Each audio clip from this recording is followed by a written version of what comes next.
Jadi kalau ada orang di antara bapak-bapak yang sholat subuh kebablasan tidur, itu ada dosa. Beliau mengatakan bahkan karena dosa kecil itu sudah cukup sebulan saya terharamkan sholat subuh berjamaah. Ada di antara mereka yang mengatakan juga di antara para sahabat dan ulama tabi'in, saya gabungkan perkataan-perkataan mereka, banyak di antara mereka yang mengatakan dan hampir sama semuanya. Mereka mengatakan kami tahu ya, atau saya mengetahui perubahan ada dosa yang saya lakukan pada saat terjadi perubahan pada pasangan saya. Suaminya kah marah-marah, istrinya kah buat ulah, anaknya kah buat ulah. Itu berarti permasalahan ada dalam diri dia. Mereka mengatakan saya tahu ada kesalahan dosa yang saya kerjakan dengan Allah Azza wa Jal pada saat terjadi perubahan di pasangan hidup saya, anak-anak saya dan tunggangan saya. Kuda mau dinaikin jadi masalah. Kita mau starter mobil pagi, mati mesinnya. Ada saja masalah. Itu berarti ada kendala-kendala berhubungan dengan masalah dosa. Lihat bagaimana pekahnya mereka menjaga hubungan dengan Allah Azza wa Jalla. Seseorang di antara mereka seperti hadis Nabi SAW yang berbunyi orang mukmin kalau berbuat dosa kecil saja, maka dia akan melihat seperti sebuah gunung yang berat di punggungnya. Sementara orang munafik kalau dia berbuat dosa besar, dia hanya melihat seperti seekor lalat yang hinggap di hidungnya lalu diusir seperti ini. Kiat teman-teman sekalian untuk dekat dengan Allah Subhanahu wa Ta'ala adalah kata kuncinya paksakan ibadah dan paksakan tinggalkan dosa. Harus dipaksa, harus kita paksa jiwa kita ini. Cambuk jiwa itu, cambuk dengan ilmu dan keimanan. Mulai sekarang saya mau on time sholat di masjid, tidak mau ketinggalan apapun konsekuensinya, paksain. Sesuatu kalau sudah dipaksakan dan menjadi sebuah kebiasaan akan enak dikerjakan otomatis. Tapi kalau kita kendor, sesekali saja dikerjakan, maka akan luluh seperti biasa umumnya.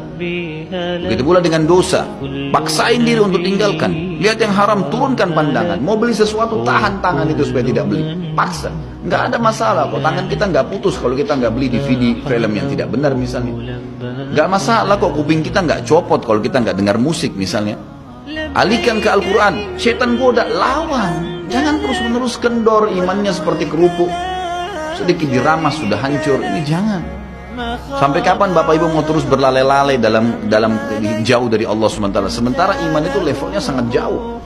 Makin kental, maka makin terus. Sampai para ulama mengatakan kenikmatan iman akan terus dirasakan oleh seorang hamba selama dia terus mendeteksi dirinya dan juga dia berusaha bermuhasabah setiap detiknya. Ini sudah ketaatan bukan? Ini sudah ketaatan bukan? Ada kemaksiatan ditolak sama dia. Harus begitu. Dan harus kita mulai dengan diri kita sendiri dengan cara memaksanya. Gak bisa enggak. Kita kalau nggak paksa nggak mungkin. Harus Bapak Ibu sekalian. Orang lain telepon nanti kita atau lihat perubahan, kamu alimnya, ingat majelis ilmu seperti ini Bapak Ibu sekalian. Saya sering ulangi kalimat ini. Saya nggak datang jauh-jauh dari rumah saya ke sini untuk menghibur Bapak Ibu cerita dongeng atau hibur Bapak Ibu duduk sini sejam 2 jam. Ini bukan. Ini kita sedang bahas wahyu. Wahyu ini penyampaian dari Tuhan Allah pencipta langit dan bumi untuk membawa pada perubahan. Kalau Anda hadir di majelis ilmu dan Anda pulang setelahnya terasa, ya kenapa ya saya kayak merasa ada beban nih, kayak saya merasa bersalah, kadang-kadang kita menangis. Itu semua peringatan dari Allah SWT. Ambil, oh ini berarti kebaikan, itu kebaikan. Karena Allah mau dengan perasaan itu kita berubah. Ya. Ada perasaan untuk berbuat dosa jadi takut karena sudah hadir di pengajian, itu tanda keimanan. Termotivasi untuk mengerjakan ibadah, hadir lagi di majelis, iya. Begitu teman-teman lihat, kamu alim ya sekarang, iya Alhamdulillah, saya sangat bersyukur sama Allah. Jangan malu ucapin itu. Alhamdulillah saya berubah, saya merasa luar biasa, saya bersyukur sama Allah karena Allah masih bisa berikan keselamatan saya sebelum saya meninggal. Mudah-mudahan kamu juga bisa rasainnya keimanan saya. Motivasi dia supaya dia mau ikut. Ini enggak, kamu sekarang alim ya, masa pakai jilbab begitu, kenapa kamu pelihara jenggot, masa azan harus selalu ke masjid. Oh iya ya, udah sini aja sholat sama saya. Kendor, sholat di rumah. Kendor, ganti lagi kembali jilbabnya jilbab gaul dan seterusnya. Ini sampai kapan kita mau tergoda nih kira-kira?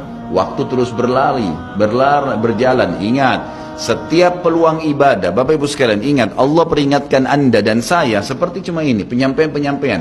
Dan kita yang mengubah diri kita. Tidak mungkin saya mengontrol Anda satu-satu di rumah Anda, atau tidak mungkin Allah Subhanahu wa Ta'ala menurunkan tangan dari langit. Tetapi Allah Subhanahu wa Ta'ala memberikan kepada kita penyampaian dan berikan hati nurani untuk bisa menyentuh hati nurani kita agar kita melakukan, ya, mengerjakannya.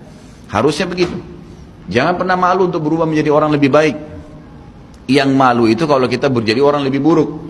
Ingat, peluang-peluang ibadah yang Anda sudah sia-siakan, wallahi Bapak Ibu sekalian, demi Allah Anda akan sesali nanti. Di hari kiamat nyesal, ya Allah, kenapa dulu saya nggak puasa Senin itu ya? Nyesal, ya Allah, kenapa dulu saya nggak sholat tahiyat masjid ya? Saya malah duduk di depan masjid cuma ngobrol-ngobrol. Ya Allah, kenapa dulu saya nggak maksimal bacanya cuma surah pendek ya? Kenapa nggak surah panjang ya? Ini ibadah saja bisa kita sesalin, apalagi kalau dosa.